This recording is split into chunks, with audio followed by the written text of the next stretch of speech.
Properties of matter. Follow along. Look in your book. You know that a piece of cork is different from a piece of clay. Cork breaks if you squeeze it hard, but clay will flatten or bend into a new shape. If you had a scale handy, you would find that a piece of cork weighs less than a piece of clay the same size. If you drop both objects in water, you would see that the cork floats, but the clay sinks. Characteristics like these that help us identify or classify matter are called properties. So what kinds of properties are the examples in the paragraph? Jordan.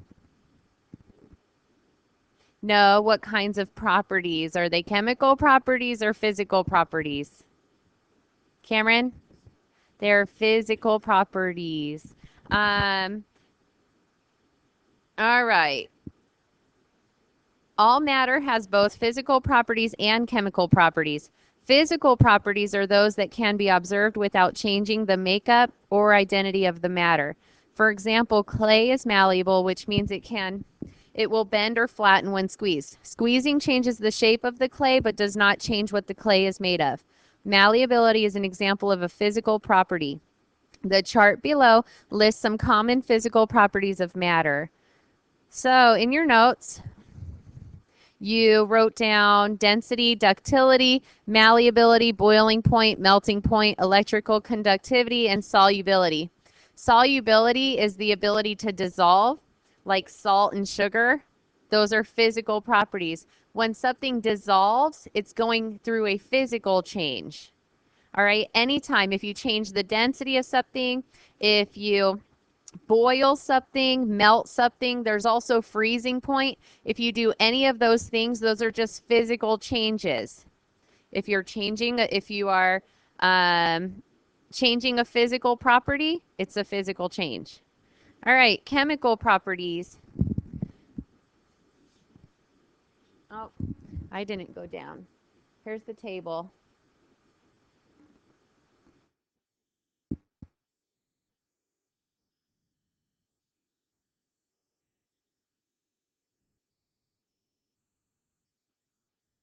All right, chemical properties describe matter based on its ability to change into a new kind of matter with different properties. For example, paper is flammable. It is capable of burning in the presence of oxygen. Flammability is a chemical property of paper. A chemical property of iron is its tendency to rust.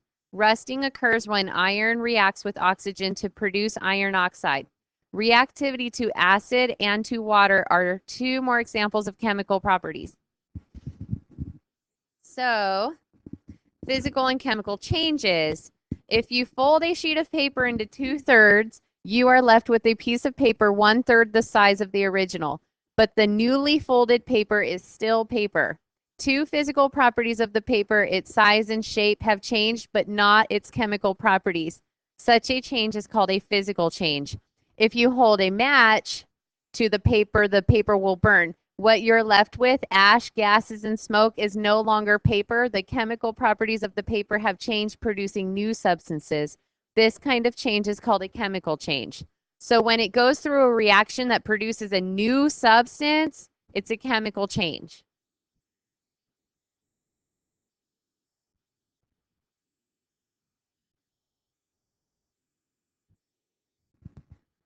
Okay, so the first part of the book talks about physical properties and chemical properties. If you didn't get a good definition in your notes, this would be a good time to record the definition. Physical property, property of matter that can be observed without changing the composition or identity of the matter. Observed, when you observe something, you're using your senses. So physical properties are things you can taste, smell, touch, hear, what something sounds like, what something looks like, feels like. Those are physical properties of a substance, and you can observe those properties without changing the substance into something else. Chemical properties are characteristics of a substance that describe its tendency to combine with other substances and form new ones. You can't observe a chemical property without making that substance into something else. I can't observe flammability without burning something. I can't observe rusting without the substance actually rusting. So you can't observe chemical properties unless you see them happening. All right. So on the next slide, I have a list of a bunch of different physical and chemical properties. And if you would like to come up, you will be able to slide those properties into the right column.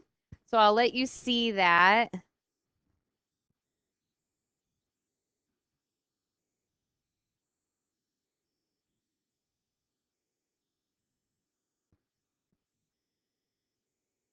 All right.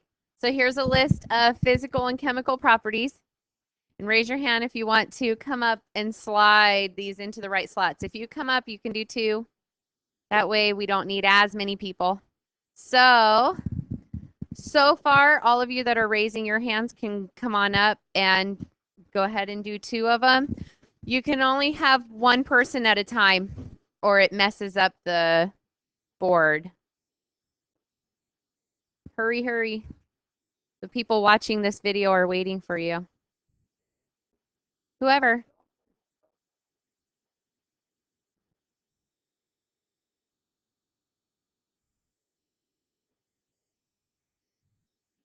Yep, you can do two.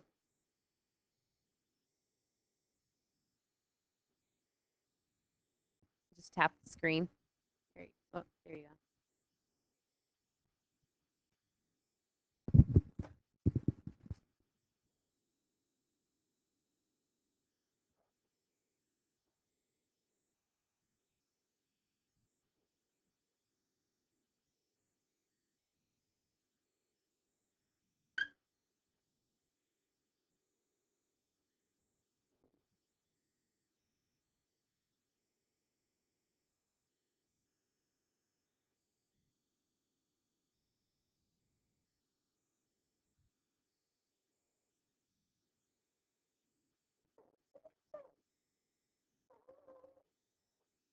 It's really not that hard to drag those. I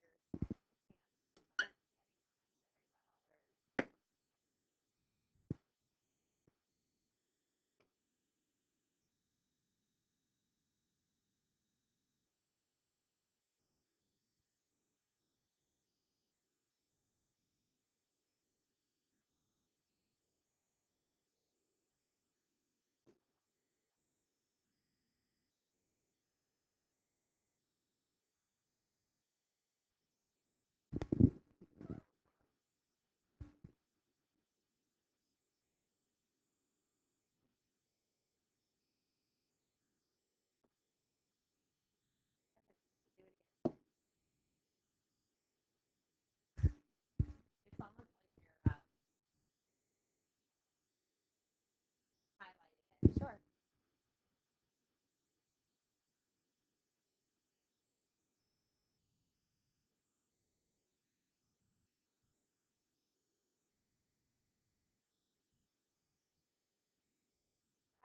No one else wants to come up, then yeah.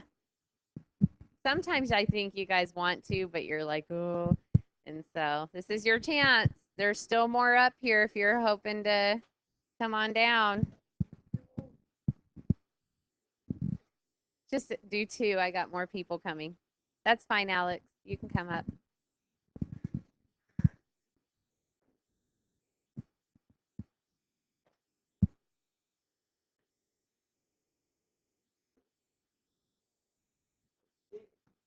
Oh, you don't know any of these?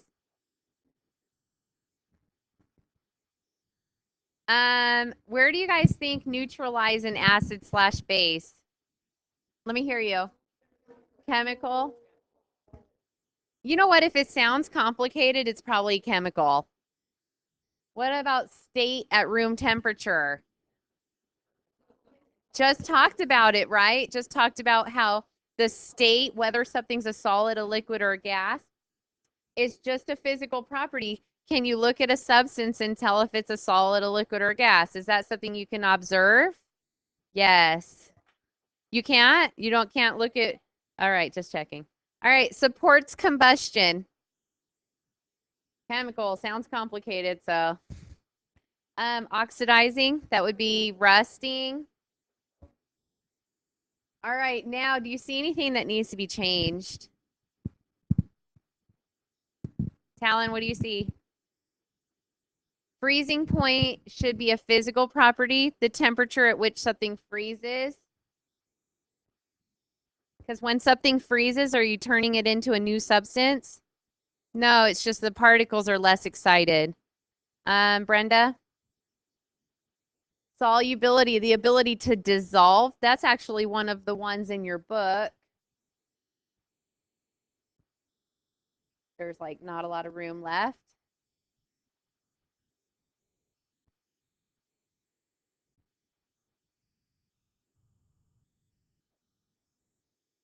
You think one more should be moved over to physical?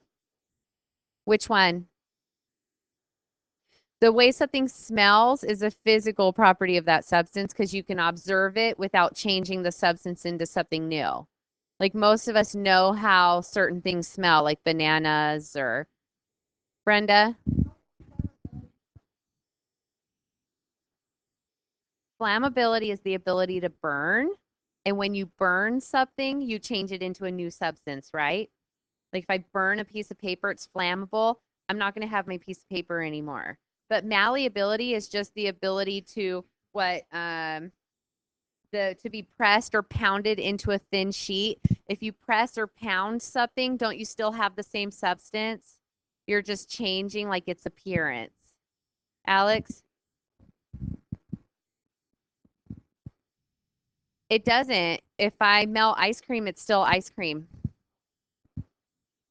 If you melt metal, it's still metal. If you melt like an alloy to form a new, like say you're making like a trumpet or an instrument out of the metal, and so you have to melt it to form it, you still have the metal. It's just at a higher temperature. And so the particles of that same substance are just spread out. You're making a new shape, but you're not changing the metal into a different material. All right, let's look at the next one. Physical changes and chemical changes. Physical changes occur when one or more physical property of a substance is changed. Many physical changes can be undone by physical means. So if I crumple up a piece of paper, I still have paper, right? And I can undo that by opening it up and like smoothing it out. But chemical changes, they occur when one or more substances are changed into new substances and can't be undone by ordinary physical means. So we're going to do the same thing for physical changes and chemical changes, not properties, but how they change. So again, I will let people come up and take a couple at a time and put them in the category they think they belong in. So if you have your hand up, that's fine. Come on down. There's plenty.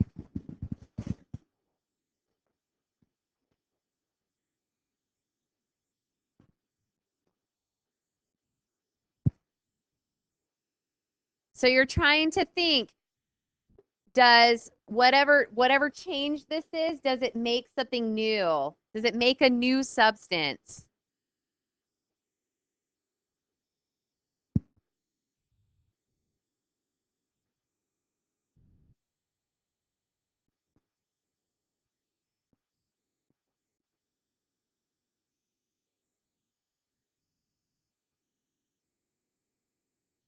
Just don't worry about that.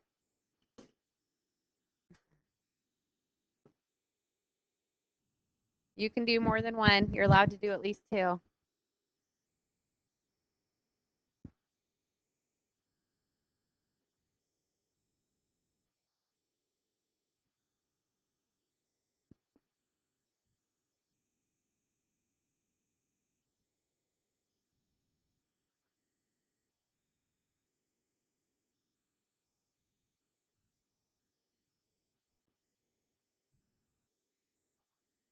That's fine. It's just a longer one.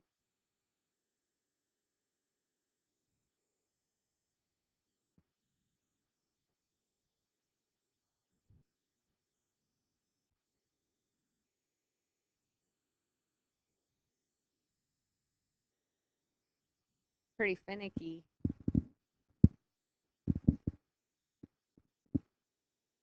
smartboard. It's not wanting to like let you guys use it very well.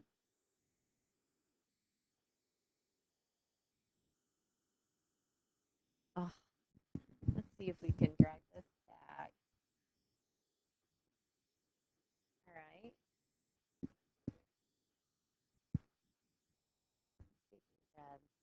There we go.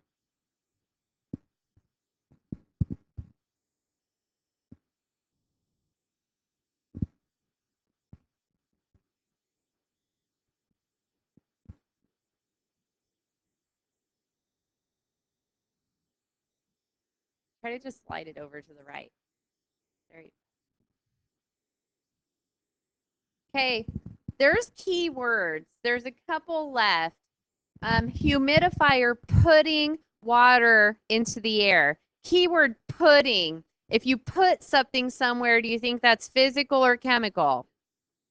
So a humidifier putting water into the air to build up some moisture is physical.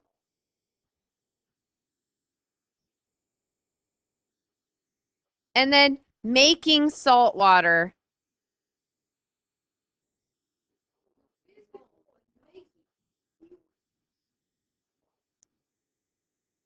Raise your hand if you say making salt water is physical. You're just mixing salt and water, and what do you have? Salt water. You don't have a new substance called like something special, right? It's just salt water. It's just a mixture. There's no chemical reaction. It's a physical change. Now, I do see some things that need to be adjusted. Raise your hand if you do also. There, we need to make some corrections. Let's see if you can find them. What do you see that needs to be changed, William? Mixing Kool-Aid is physical. Keyword, mixing. What else? There's more. Damien? Burning toast. Keyword, burning, flammability, chemical. Taylor? Nope. Forming rust. Remember, that's one of the, yeah, that's oxidation. Nicholas? I don't see anything else. If you think you see something else and you want to ask about it, Jordan? But you're just picking sand and gravel apart. You still have sand and gravel. You're just separating them. Talon? Still have grass. It's just cut. Listen to this. Getting a haircut. You still have hair. You're just cutting it off. It's just on the floor, but it's still hair. Bleaching your hair. Chemical. Cutting your hair. Physical. Bleaching your hair. Chemical. All right. Remember, chemical reactions change the substance into something new, and physical changes do not. All right. Are there any other questions? Okay, then that's it. Give yourselves a big round of applause.